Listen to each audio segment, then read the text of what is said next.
તો મહાશપથની તૈયારીઓ પરિપૂર્ણ થઈ ચૂકી છે।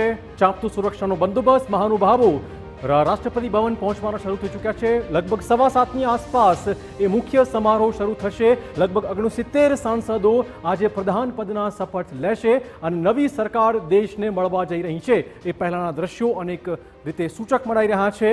મોદીની નવી કેબિનેટ, નવી સરકાર કઈ દિશાની હશે, દેશની દશા કેવી રીતે બદલશે, આ તમામ સવાલના જવાબ આ નવી સરકારમાંથી લોકો મેળવવા ઝંકી રહ્યા છે। અમિત શાહ, રાજનાથ સિંહ બંને શપથ લેવા પહોંચી ચૂક્યા છે। નવા ચહેરાઓને પણ આ વખતે સ્થાન શક્ય છે। જૂની સરકાર અને નવા સાંસદો સરકારમાં આ બંનેનું મિશ્રણ હશે આ નવી સરકાર।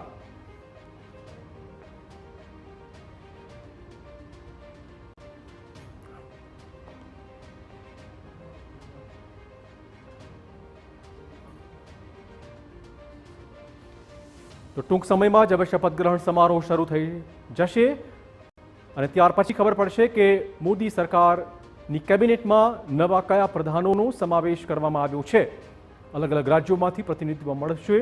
ગુજરાતમાંથી લગભગ 6 સાંસદો પ્રધાન પદ ભોગવશે। આ પ્રકારના સંકેત। રાષ્ટ્રપતિ ભવન ખાતે સુરક્ષાનો ચાંપતો બંદોબસ્ત અને ભીડ પણ જોઈ શકાય છે। હજારોની સંખ્યામાં અહીં મહેમાનોની ઉપસ્થિતિ છે। વિદેશી મહેમાનો પણ અહીં હાજર છે। તમામ અલગ અલગ ક્ષેત્રોના મહાનુભાવોની પણ અહીં હાજરી।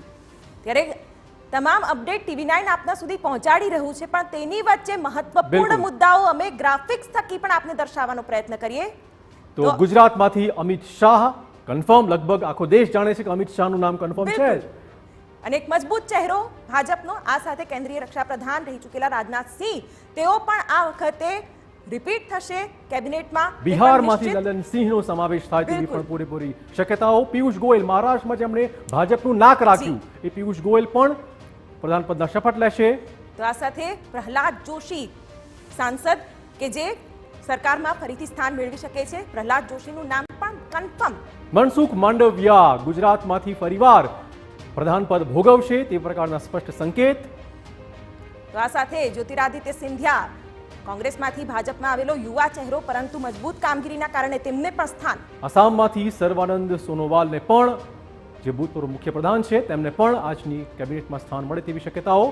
તો નીતિન ગડકરી ગત સરકારમાં કેન્દ્રીય પ્રધાન રહી ચૂક્યા છે। મહારાષ્ટ્રનો મોટો ચહેરો નીતિન ગડકરીને પણ મોદી સરકાર 3.0માં સ્થાન। ઓડિશાને પ્રભુત્વ આપવું પડશે હવે। જુએલ ઓરમ મોદીની પહેલી વખતની સરકારમાં કેન્દ્રીય પ્રધાન હતા, આ વખતે ફરીવાર તે પ્રધાન પદ મેળવશે તેવું લાગી રહ્યું છે। તો આ સાથે આ તમામ એવા ચહેરાઓ કે જેમને કેન્દ્રમાં સ્થાન મળવા જઈ રહ્યું છે। અન્ય એક બાબત પણ દર્શાવી દે કે જેમાં ઘટક દળોનો પણ સમાવેશ રહેશે। એલજેપી રામવિલાસ પાસવાનમાંથી ચિરાગ પાસવાન કે જે પ્રધાન બનશે। ઓકે, આ ઉપરાંત એસપી સિંહ બઘેલ ઉત્તર પ્રદેશમાંથી ગત સરકારમાં પણ તે પ્રધાન રહી ચૂક્યા છે, તેમને પણ આ વખતે મોકો મળશે।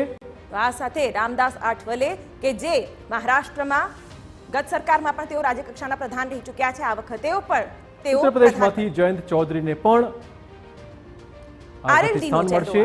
જી, આરએલડીના જયંત ચૌધરી પણ કેબિનેટમાં સમાવેશ થશે।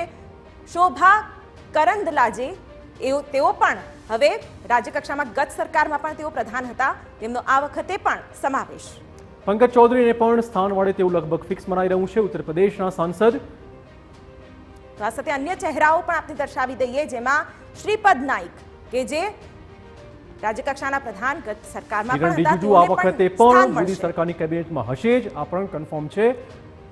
તો બીએલ વર્મા ઉત્તર પ્રદેશનો વધુ એક ચહેરો, ઉત્તર પ્રદેશને જે મહત્વ મળ્યું છે તે પણ આમાં જોઈ શકાય છે। ઉત્તર પ્રદેશના 9 સાંસદ કે જે યુપીમાંથી છે, કમલેશ પાસવાન પણ આ વખતે યુપી બીજેપીના નેતા છે, તેમને પણ સ્થાન મળશે આ વખતની કેબિનેટમાં।